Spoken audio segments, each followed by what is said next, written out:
Herkese merhaba arkadaşlar. Kanalıma hoş geldiniz. Yepyeni bir video ile karşınızdayım. Başarılı ve karizmatik oyuncumuz Can Yaman'ın Naples'ten yeni görüntüler geldi.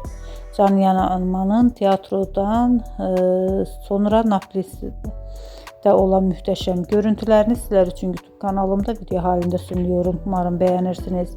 Arkadaşlar, videomu beğendiyseniz kanalımı izlemeyi ve bildirim butonuna basmayı unutmayın.